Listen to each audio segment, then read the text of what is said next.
এই মুহূর্তে জবান বন্ধ করে দেওয়ার ক্ষমতা আল্লাহর আছে না নাই? কথা বলে না আছে না নাই? আপনি আমার মতন অনেক মানুষ সমাজে আছে, সব ঠিক আছে, কিন্তু কথা বলতে পারে না, আছে না নাই? কথা বলে না আছে না নাই?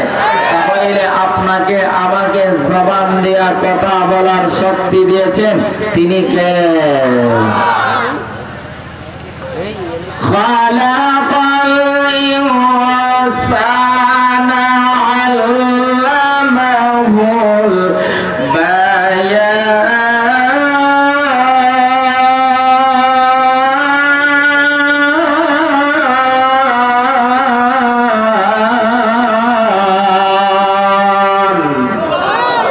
আসতে বলেন আল্লাহু আকবার। আরো জোরে। যাই হোক, আমি লম্বা চড়া আলোচনা আগেই করছি, বলছি করবো না। আমি আপনাদের খেদমতে যে আয়াতে কারিমা তেলাওয়াত করেছি সূরা আল ইমরানের 31 নম্বর আয়াত, এই আয়াতে কারিমার ভিতরে আল্লাহ রাব্বুল আলামিন নবীকে সম্বোধন করে বলেন, নবী আপনি বলে দেন ইন কুনতুম তুহিব্বুনাল্লাহ, তারা যদি আমি আল্লাহকে ভালোবাসতে চাই। আমরা সবাই আল্লাহকে ভালোবাসতে চাই কি চাই না? না লক্ষ্মীপুরের মানুষ চায় না? চাই কি চাই না? আল্লাহকে কারা কারা ভালোবাসতে চান? দোহা তুলে আল্লাহকে দেখান, আল্লাহকে দেখান। লিল্লাহি তাকবীর। আমরা আল্লাহর ভালোবাসা চাই কি চাই না? আল্লাহ বলেন নবী যদি তারা আমি আল্লাহর ভালোবাসা পেতে চাই, আমি আল্লাহকে মহব্বত করতে চাই, আমি আল্লাহর তৈরি জান্নাত পেতে চাই, তাহলে ফাত্তাবিউনি, তারা যেন আপনার অনুসরণ অনুকরণ করে। যদি করে আমি আল্লাহ তাদেরকে পুরস্কার দিব দুইটা। সুবহানাল্লাহ জোরে বলে। পুরস্কার কয়টা?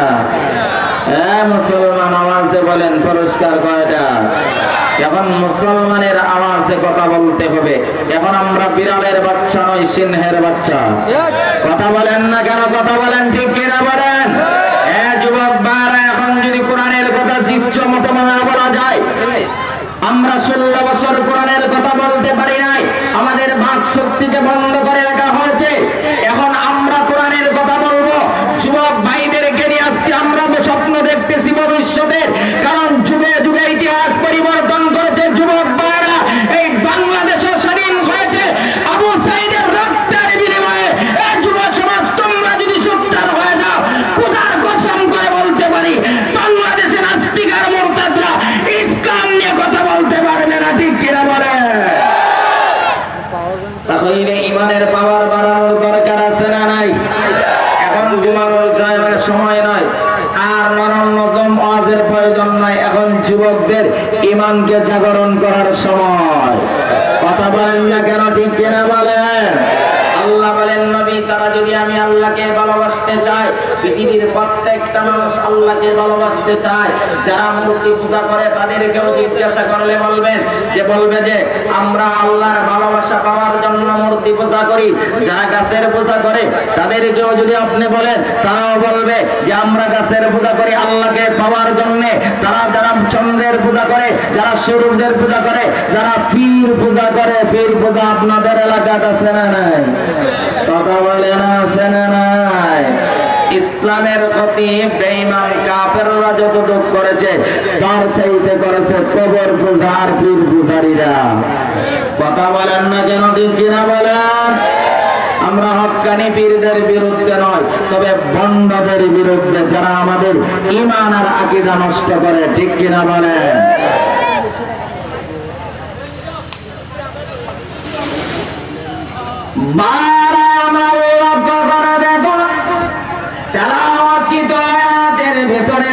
পৃথিবীর মানুষকে বানায়া দেন। আল্লাহ নবীকে ঘোষণা করে দেন, কুল হে নবী আপনি বলুন না গো, ইন কুনতুম তুহিব্বুনাল্লাহ, যারা আমি আল্লাহকে ভালোবাসতে চাই, যারা আমি আল্লাহর প্রিয় বান্দা হতে চাই, যারা আমি আল্লাহর মহব্বতের বান্দা হতে চাই, যারা আমি আল্লাহর তৈরি জান্নাত পেতে চাই, ফাত্তাবিউনি, তারা যেন আপনার অনুসরণ অনুকরণ করে, তারা যেন আপনার আপনাকে মহব্বত আর ভালোবাসে, যদি তারা আপনার অনুসরণ অনুকরণ করতে পারে, আমি আল্লাহ জানা দিলাম গো, আপনার ওই সমস্ত উম্মতকে আমি আল্লাহ দুইটা পুরস্কার দিব। একটা পুরস্কার হলো আমি আল্লাহ তাদেরকে মহব্বত করব, একটা জবান বন্ধ রাখবেন না, চিল্লা বলেন সুবহানাল্লাহ। আল্লাহ রাব্বুল আলামিন আয়াতের শেষ অংশে বলেন, এ পয়গম্বর মুহাম্মদ তাদেরকে জানায়া দে, যদি তারা আপনার অনুসরণ করতে পারে, আপনাকে মহব্বত করতে পারে, আপনাকে ভালোবাসতে পারে, তাহলে আমি আল্লাহ শুধু তাদেরকে মহব্বত করব তা নয়, বরং আমি আল্লাহ আমার বন্ধু ওই সমস্ত উম্মতের জিন্দেগীর সকল গুনাহ আমি মহান আল্লাহ মাফ করে দিব। এ গুনাহ আছে না? দাসের শান্তির হাড়ের মানুষের গুনাহ নাই, সব ফেরেশতা, সব হয়ে গেছে আল্লামা সাইদি। দাসের হাটের মানুষ আল্লামা সাইদি রহমাতুল্লাহি আলাইহিকে আপনারা মহব্বত করতেন নি? কথা বলে না কেন? ইমানদার হলে ওনার মতন ইমানদার হন, লেডা মার্কা জির মার্কা ইমানদার হয়ে কোনো লাভ নাই। ইন্তেকালের আগ মুহূর্তেও বাতিলের সামনে মাথা নত করে নাই। কথা বলেন না কেন? ঠিক কিনা বলেন? যেদিন ওনাকে বাগির করা হয় মুস্কি হাসি দিয়েছে, মুস্কি হাসি দিয়া জাতিকে মেসেজ দিয়েছে, যুব সমাজের কাছে একটা মেসেজে পৌঁছায় গেছেন, ও যুব সমাজ তোমরা জীবনের শেষ প্রান্তে হলো বাতিলের সামনে মাথা নত করবা না, কারণ সাইদি রহমাতুল্লাহি আলাইহিকে যারা মহব্বত করে, ওনাকে যারা ভালোবাসে, খোদার কসম করে বলতে পারি ওনার অনুসারীরা বাতিলের সামনে মাথা নত করতে পারে না। তাহলে উনি আমাদেরকে কি মেসেজ দিচ্ছেন? হালুয়া রুটি খাবার জন্য না, বাতিলের সামনে মাথা নত না করার জন্য। তাহলে একজন মুমিন জীবনের শেষ প্রান্তে হলেও বাতিলের সামনে মাথা নত করতে পারে না।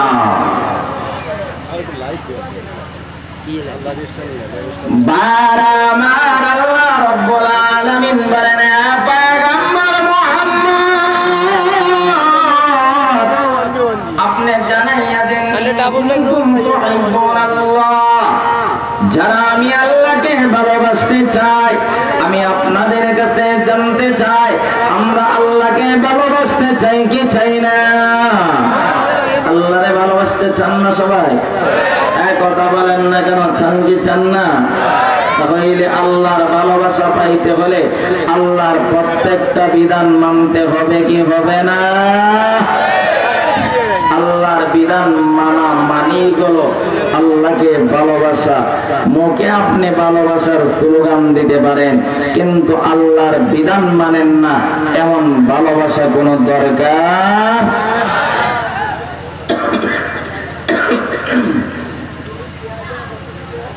দুই নম্বর হলো আল্লাহর ভালোবাসা পাইতে হলে, আল্লাহর মহব্বত আর প্রিয় বান্দা হতে হলে নবীর মহব্বত আর ভালোবাসা, নবীর অনুসরণ দরকার আছে না নাই? কথা বলে না আছে না নাই? তাই সবগুলোর ব্যাখ্যা দেওয়ার সময় আমার হাতে আগেই নেই, আমি আপনাদেরকে আগেই বলছি, সময় অত্যন্ত সংক্ষেপ। আমার পরবর্তী মেহমান উপস্থিত আছে এবং আপনাদের কাঙ্ক্ষিত মেহমান মুহাদ্দিস রফিকুল্লাহ শরীফ দামাত বারাকাতুহু হযরত অল্প সময়ের ভিতরে আসবে, এই জন্য ব্যাখ্যা দেওয়ার সময় নাই। আমি আপনাদের কাছে দুই নম্বর কথা হলো নবীর অনুসরণ দরকার আছে না নাই?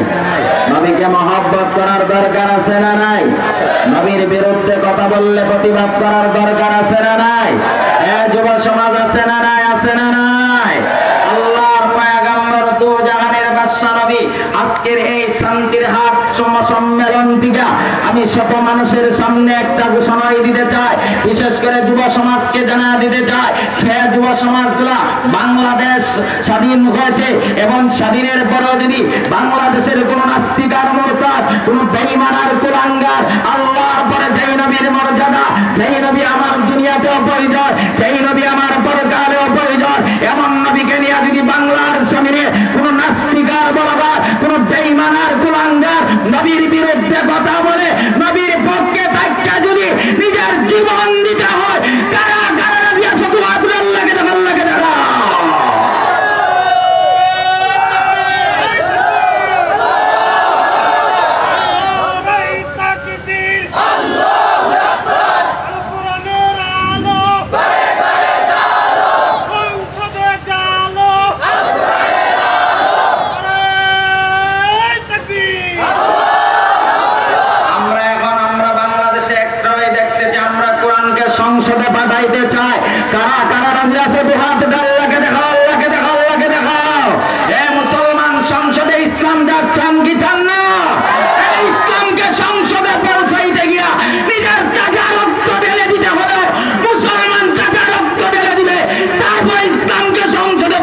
জাতির মুসলমানের কোনো অস্ত্র নাই, বিমান নাই, কামান নাই, অ্যাটম বোমা, ব্যাটন বোমা কিচ্ছু নাই।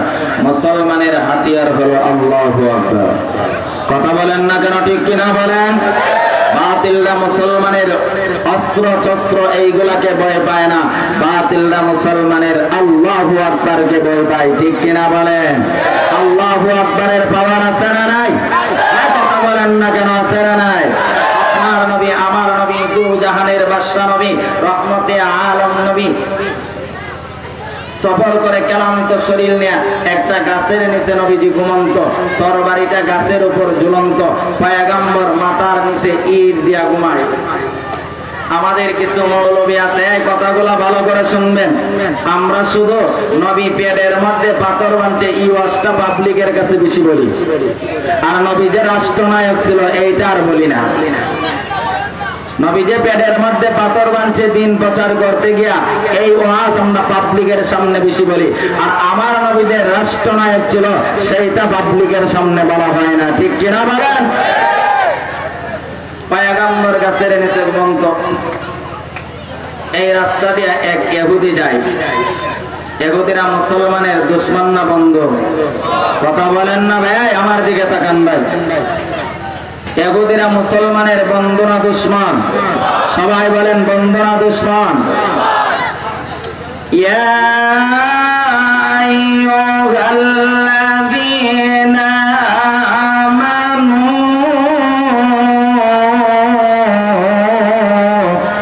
লা তাত্তাখিযুল ইয়াহুদা ওয়ান নাসারা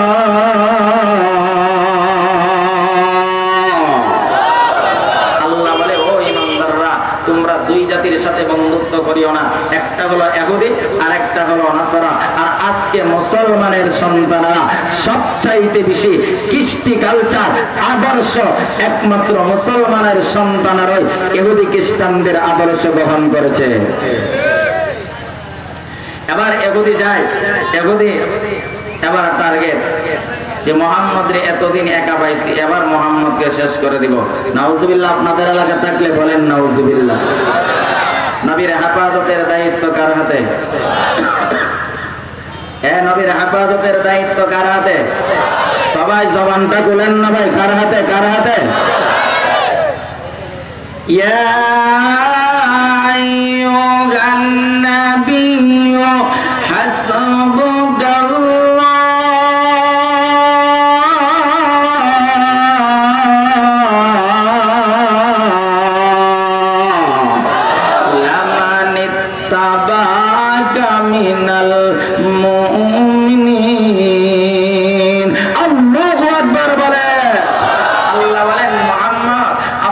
যতই ইহুদিরা চক্রান্ত করো, আবু জাহেল, উতবা, সাইবা, আসিফ ইবনে ওয়াইল যতই চক্রান্ত করুক না কেন, আপনার হেফাজতের দায়িত্ব পৃথিবীর কারো হাতে দেয় না। হেফাজতের দায়িত্ব আমি আল্লাহ গ্রহণ করেছি।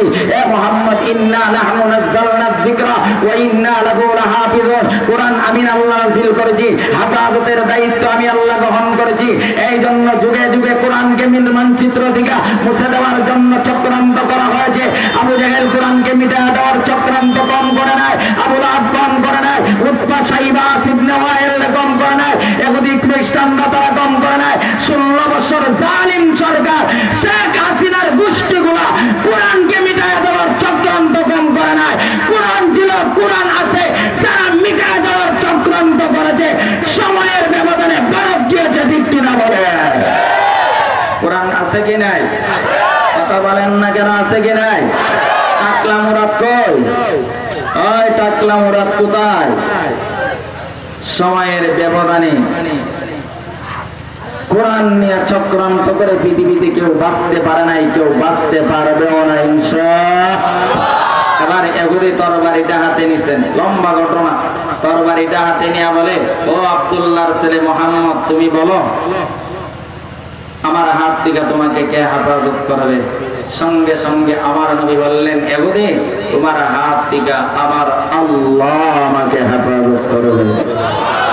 জবানটা খুলে বলেন সুবহানাল্লাহ। আমি হইলে বললাম আমার নেতা আছে, আমার মা আছে, বাবা আছে, আমরা তো চোখে যতটুকু ইমানের পাওয়ার আছে এতটুকুই বললাম। নবী বললেন আমার আল্লাহ আমাকে হেফাজত করবে। বলতে দেরি হয়েছে, ইহুদির শরীরে ভূমিকম্প আরম্ভ হয়ে গেছে। সঙ্গে সঙ্গে ইহুদির শরীর হাত পাও গুলা কাঁপতেছে, তরবারিটা জমিনের মধ্যে পড়ে গিয়েছে। আমার নবী নিয়ে বলে ও, আবার আমার নবী তরবারিটা উঠায় বলে ও ইহুদি, এবার বল আমি মুহাম্মাদের হাত থেকে তোকে কে রক্ষা করবে? কোনো কথা বলে নাই। নবী বলেন ও ইহুদি, পৃথিবীর জমিনে আমি মুহাম্মদ প্রতিশোধ নেওয়ার জন্য আগমন করি নাই, বরং ক্ষমার দৃষ্টান্ত স্থাপন করার জন্য পৃথিবীতে আমার আল্লাহ আমাকে প্রেরণ করেছে। সুবহানাল্লাহ জুড়ে বলেন।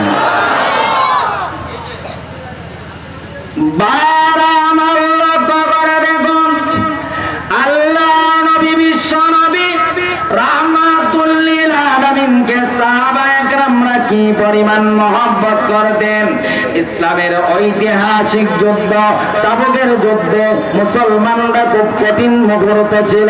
মুসলমানদের এমন সময় ফসলের মৌসুম ছিল, অর্থাৎ মুসলমানের তখন একটাও সিজন ছিল ফসল আমদানি করা।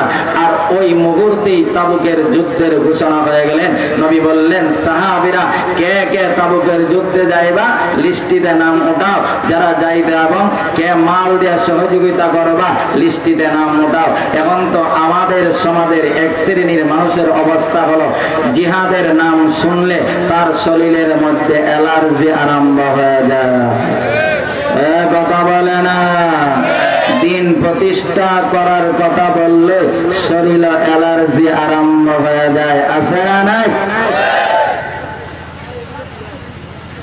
বারবার আমার নবী যখন ঘোষণা করে দিলেন, সাহাবীরা নাম উঠাইতেছে, যারা মাল দিয়ে অংশগ্রহণ করবার মাল অংশ নেয়। একজন মহিলা, তার স্বামী অন্য যুদ্ধে শাহাদত বরণ করেছে। এলান হয়ে গেল যুদ্ধের ময়দানের কথা। মহিলাটা শুধু কান্না করতেছে। তার একটা 4 বছরের সন্তান আছে, কোন রাওয়ায়াতে আছে 6 বছর। এই সন্তানটা গিয়ে বলে মা কেন কান্না করো? তো তুমি বুঝবা না, তোমার কাছে বলে লাভ কি? মা বলো, তুমি আমার কাছে বলো না, আমি তো তোমার একমাত্র সন্তান, আমার কাছে না বললে বলবা কেন? বলবো কি আমার নবী আপনার নবী দু জাহানের বাদশা নবী এলান করেছে যে জিহাদের ঘোষণা হয়ে গেছে তাবুকে। এখন আমার তো কোনো উপযুক্ত মানুষও নাই, স্বামীও নাই, সন্তানও নাই যে জিহাদের ময়দানে দিয়ে অংশগ্রহণ করব। আমার মালও নাই, মাল দিয়ে অংশগ্রহণ করব। এই জন্য আমি কেন? হ্যাঁ মুসলমান, কথাগুলো ভালো করে শোনো, ভালো করে দিলের মধ্যে কথাগুলো গেঁথার চেষ্টা করো। 4 বছরের সন্তানটা বলেন মা তুমি আমাকে পারমিশন দাও, আমি তোমার এই আশঙ্কা পূরণ করব। সুবহানাল্লাহ।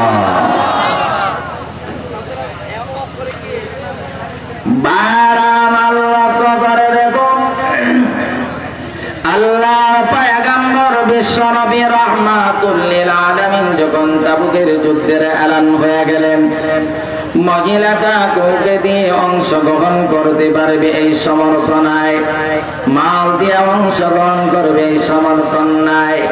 এবার 6 বছরের সন্তানটা বলেন মাগো আমাকে শুধু তুমি রাসূলের কাছে নিয়ে যাও, আমি পয়গম্বরকে বলবো আমি জিহাদের ময়দানে যাব। সুবহানাল্লাহ।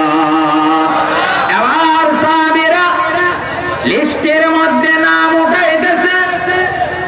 এই সারিবদ্ধ কাতারের মধ্যে একজন মহিলা 4 বছরের সন্তান নিয়ে হাজির, নাম সিরিয়াল গেছে। তারপর বল তুমি কেন?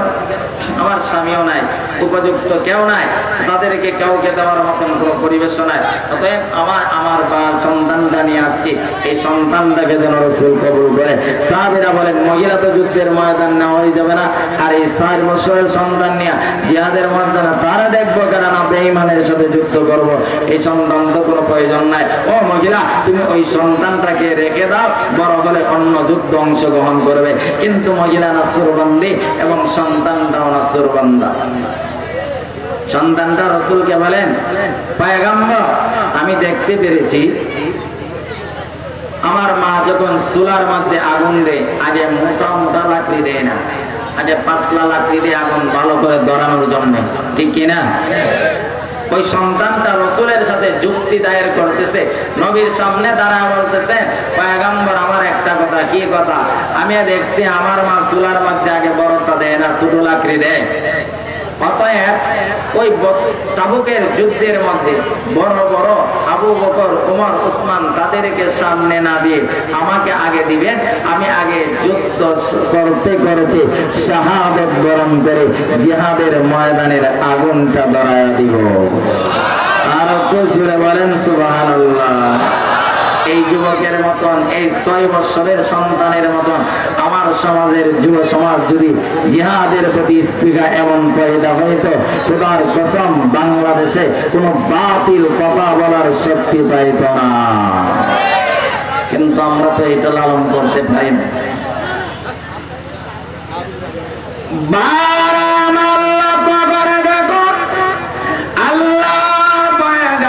বিশ্বনবী রাহমাতুল লিল আলামিন আবার মহিলাকে ডেকে ডেকে বলে, এ মহিলা, তোমার সন্তানকে তাবুকের ময়দানে নিয়ে কোনো লাভ হবে না গো।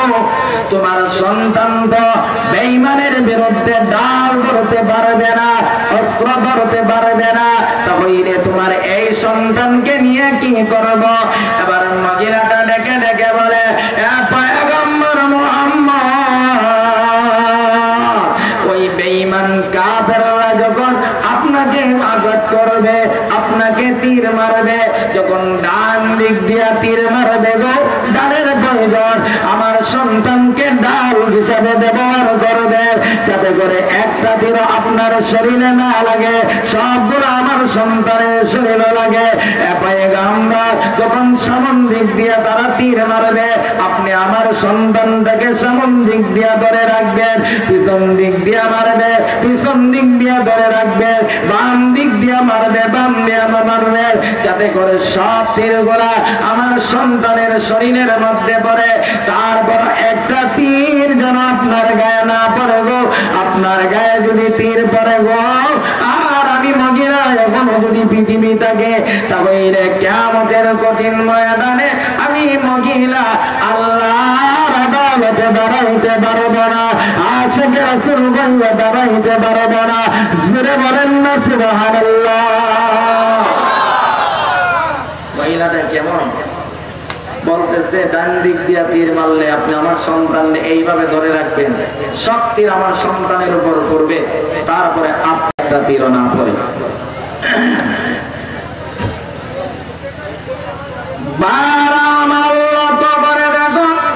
তাহলে আয়াতে কারিমার ভিতরে আল্লাহ রাব্বুল আলামিন বলেন, পৃথিবীর মানুষেরা, ইন কুনতুম তুহিব্বুনাল্লাহ, তোমরা যদি আমি আল্লাহকে ভালোবাসতে চাও, তোমরা যদি আমি আল্লাহকে মহব্বত করতে চাও, গাছ পূজা করে আমি আল্লাহর ভালোবাসা পাওয়া যাবে না, মাছের পূজা করে আমি আল্লাহর ভালোবাসা পাওয়া যাবে না, চন্দ্রের পূজা করে আমি আল্লাহর ভালোবাসা পাওয়া যাবে না, পীরের পূজা করে আমি আল্লাহর ভালোবাসা পাওয়া যাবে না।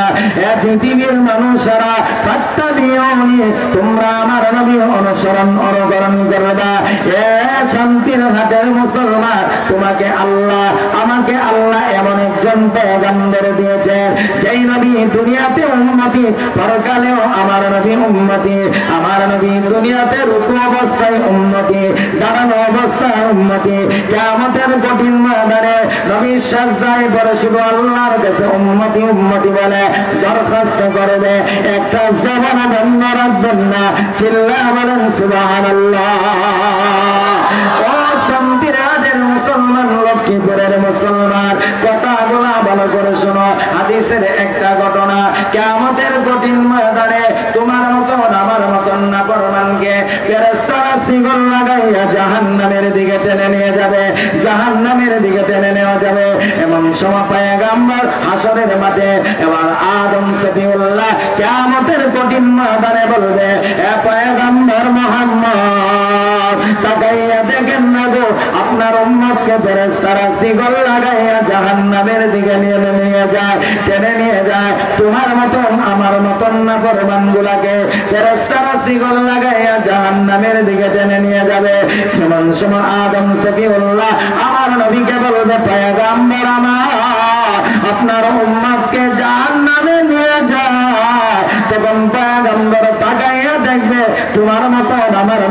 নাফরমানকে নিয়ে যায় কেমনে চিনবে? আম্মা জান আয়েশা সিদ্দিকা রাদিয়াল্লাহু তাআলা আনহা বলে পয়গম্বর আমার কিয়ামতের কঠিন ময়দানে সকল নবীদের উম্মতেরা থাকবে, আপনার উম্মতেরাও থাকবে। নবী গো আপনি আপনার উম্মতকে কিভাবে চিনবে? এবার আমার নবী বলেন আয়েশা একটা মাঠের মধ্যে যদি অসংখ্য উট থাকে, সবগুলার কালার যদি একটার কালার যদি ভিন্ন হয়, তাহলে এতগুলা উটের মধ্য থেকে একটা কালারকে একটা ভিন্ন কালারের উট বাগির করা সম্ভব না অসম্ভব? সম্ভব না অসম্ভব? আবার আম্মা জান আয়েশা সিদ্দিকা রাদিয়াল্লাহু তাআলা আনহার প্রশ্ন জবাবে বললেন আয়েশা কিয়ামতের কঠিন ময়দানে আদম নবীর উম্মতেরা থাকবে, ঈসা নবীর উম্মতেরা থাকবে, ইব্রাহিম নবীর উম্মতেরা থাকবে, মুসা নবীর উম্মতেরা থাকবে, সকল নবীদের উম্মতেরা থাকবে, আমার উম্মতও থাকবে। আয়েশা রে আমি আমার উম্মতকে কেমনে চিনব? এই কথাগুলো মনোযোগ দিয়ে শোনো মুসলমান। কিয়ামতের ময়দানে নবী তোমাকে আমাকে চিনতে হবে। তারপরে সুবহান নবী বলেন আয়েশা গুররাম মুআজ্জালিন মিন আসারিল উযু। আয়েশা রে কিয়ামতের কঠিন ময়দানে আমি আমার উম্মত চিনব কেমনে? তাহলে শোনো আমার উম্মতের নারী এবং পুরুষেরা দুনিয়ার জমিনে 5 ওয়াক্ত নামাজ পড়ার জন্য যারা ওযু করেছে, ওই ওযুর অঙ্গগুলা আকাশের পূর্ণিমার চাঁদের মতন ঝলমল করতে থাকবে। আর আমি মুহাম্মদ দেখব, চিনব, তারপরে সুপারিশ করে আল্লাহর তৈরি জান্নাতের মেহমান বানায় দিব। সুবহানাল্লাহর সাথে আপনাদের রাগ টাগ আছে নাকি? পিছনের বাইরে সুবহানাল্লাহর সাথে রাগ আছে? তাহলে জুড়ে বলেন সুবহানাল্লাহ, আরো জুড়ে চিল্লা বলেন সুবহানাল্লাহ। বলবে এ পয়গম্বর মুহাম্মদ, ওই যে ফেরেশতারা শিকল লাগাই আপনার উম্মতকে নিয়ে যায়, নবী দেখবে, দেখার সঙ্গে সঙ্গে চিনে ফেলবে, সাজদায় পড়ে যাবে আল্লাহর কাছে, আয় আল্লাহ আমি মুহাম্মদ এখনো হাসরের মাঠে, আর আমার উম্মত জান্নাতে যাবে গো, আমি নবী মেনে নিতে পারি না, আমি নবী কোনোদিন বরদাস্ত করতে পারি না। এবার পয়গম্বর ফেরেশতাদের পিছন দিক দিয়ে ধরতে থাকবে আর বলবে ইয়া মালাইকা, ইয়া মালাইকা, এ ফেরেশতারা দাঁড়া, এ ফেরেশতারা দাঁড়া, কিন্তু ফেরেশতারা দাঁড়াইবে না। এবার আল্লাহর পয়গম্বর রহমতে আলম নবী কথা বলা ভালো করে শোনো, তোমার নবী আমার নবী উম্মতের প্রতি এত মায়া, উম্মতের প্রতি এত দরদ, উম্মতের প্রতি এত ভালোবাসা, তখন পয়গম্বর সিজদায় পড়ে কান্না করতে বলবে আল্লাহ আমার উম্মতকে আমার সামনে জাহান্নামে নিয়ে যাই গো, আর আমি ফেরেশতাদেরকে ডাকি কিন্তু তারা আমার ডাক শুনে না। এমনিতেই পায় আল্লাহ রাব্বুল আলামিন বলবে ও ফেরেশতারা দাঁড়া, আমার বন্ধু তোদেরকে ডাকতেছে, সঙ্গে সঙ্গে ফেরেশতারা দাঁড়ায় যাবে। তখন রহমতে আলম নবী গিয়া বলবে ফেরেশতারা রে আমার উম্মতের কোন গুনার কারণে, আমার উম্মতের কোন নাফরমানির কারণে আমার উম্মতকে জাহান্নামে নিয়ে যাও। তখন ফেরেশতারা বলবে পয়গম্বর আমার আপনার উম্মতের নেকের পাল্লা হালকা, গুনার পাল্লা ভারী, এই জন্য মালিকের নিজের জাহান্নামে নিয়ে যাওয়া। তখন পয়গম্বর বলবে ও ফেরেশতারা আমার উম্মতেরা আমার নামাটা আবারও আমার সামনে ওজন করো, ওয়ানাদাউল মাওয়াজিনাল কিসতা লিয়াউমিল কিয়ামা ফালা তুযলামু নাফসুন শাইআ। তখন পয়গম্বরের সামনে যখন তোমার মতন আমার মতন নাফরমানের নেকগুলো ওজন করা হবে, পয়গম্বর নিজের চক্ষু দেখতে পারবে রে, নবী দেখতে পারবে তোমার মতন আমার মতন নাফরমান উম্মতের নেকের পাল্লা হালকা হয়ে গিয়েছে, গুনার পাল্লা ভারী হয়ে গিয়েছে। তখন বর্ণনার মধ্যে পাওয়া যায় পয়গম্বর সঙ্গে সঙ্গে ঈমানের কালমাটা লেখে তোমার মতন আমার মতন নাফরমান উম্মতের নেকের পাল্লার মধ্যে তুলে ধরবে, ধরতে 30 হবে, নাফরমান উম্মতের নেকের পাল্লাটা ভারী হয়ে যাবে। আল্লাহু আকবার বলেন, আল্লাহু আকবার।